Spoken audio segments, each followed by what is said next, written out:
Célibataire, arrêtez de chercher la personne idéale. Bonjour, vous me connaissez, c'est Germain, en tout cas psychopraticien de vie sentimentale pour toutes celles et ceux qui veulent vivre l'amour authentique, que vous soyez en couple ou que vous soyez célibataire. Vous pouvez avoir un rendez-vous avec moi à distance, par Skype, WhatsApp, toutes les infos sur mon site germainroncari.com. Oui, arrêtons de chercher la personne idéale. Qu'est-ce que ça veut dire la personne idéale? Êtes-vous vous-même une personne idéale? Ça serait quelqu'un qui correspondrait exactement, à vos besoins? Êtes-vous quelqu'un qui va correspondre exactement aux besoins de l'autre? Non, bien sûr, parce que, vous êtes une personne, je dirais, avec bien sûr des points forts, mais aussi avec des vulnérabilités, avec des blessures. Nous sommes tous comme cela. Nous sommes des êtres imparfaits. Et faites compte, quand on cherche quelqu'un, quand on a envie de rencontrer quelqu'un, on cherche souvent une personne qui nous accepte comme nous sommes, avec nos fragilités, avec nos vulnérabilités, avec nos peurs, avec nos doutes. Voilà ce que nous avons besoin de rencontrer. Je dirais que la personne idéale, c'est celle qui va nous accepter dans toute notre plénitude.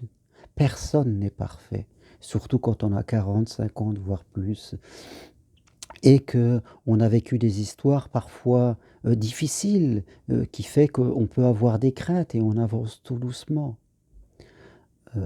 Donc je dirais que rechercher une personne idéale qui corresponde exactement à ce que vous voulez et qui serait parfaite, c'est-à-dire qui n'aurait pas de vulnérabilité, de questionnement, d'interrogation, ça serait le meilleur moyen de rester seul, parce que ça serait très difficile, parce que personne n'est comme cela, personne.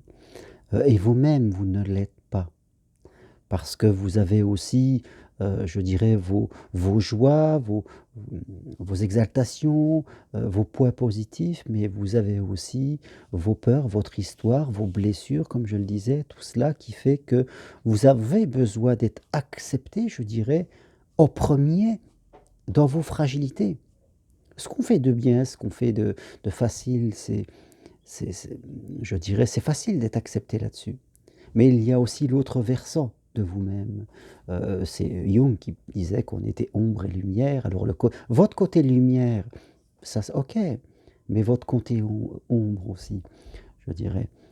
Les choses que vous avez à l'intérieur de vous, les doutes sur vous-même, sur votre valeur, sur votre capacité à aimer, à être aimé, sur vos interrogations, sur la peur qu'on vous quitte, tout ça c'est là aussi à l'intérieur de vous. Et c'est ça que vous avez envie aussi que l'on accepte. Et vous devez aussi l'accepter l'autre. L'autre que vous allez rencontrer sera imparfait. Il sera cabossé comme vous, il aura ses gamelles, je dirais. Il aura des bons côtés, il aura de la beauté. Parfois, il en est déconnecté. Il faut savoir l'apercevoir, ne pas voir tout de suite les choses qui ne vont pas. Vous allez rencontrer quelqu'un, il y aura des choses qui vont aller et des choses qui ne vont pas. Il ne s'agit pas d'exagérer, hein. J'entends souvent des gens qui me disent: «Ah, je sais pas, il y avait quelque chose qui n'allait pas, il manquait ci, il manquait ça, il n'était pas assez ci, il n'était pas assez ça». Si à chaque fois qu'on réagit comme cela, qu'on n'a pas le cœur assez grand, on prend vraiment le risque, croyez-moi, de rester seul. Parce qu'on n'aura pas cette tolérance, cette acceptation.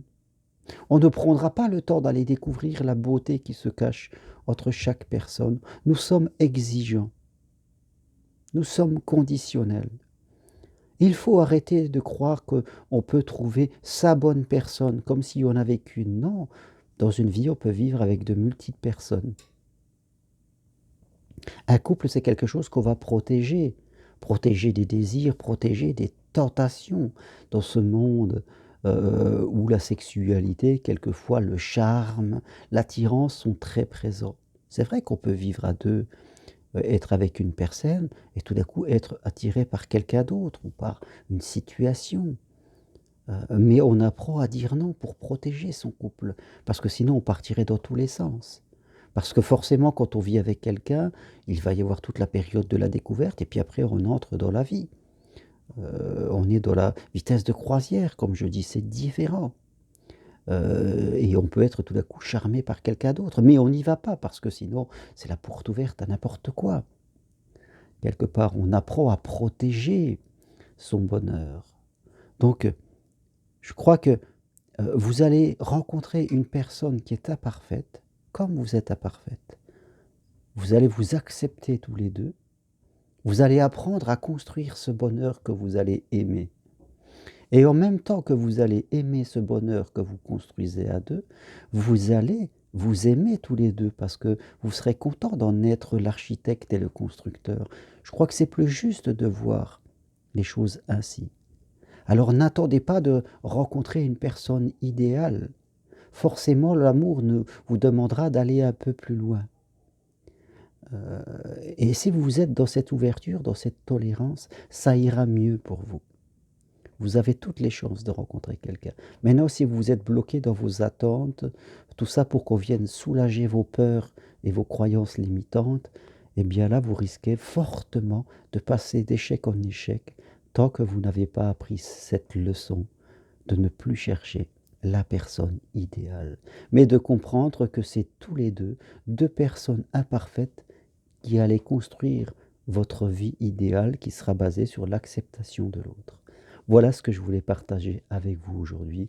Appuyez sur j'aime si vous aimez mes vidéos et je vous dis à bientôt pour un autre partage. Merci, au revoir.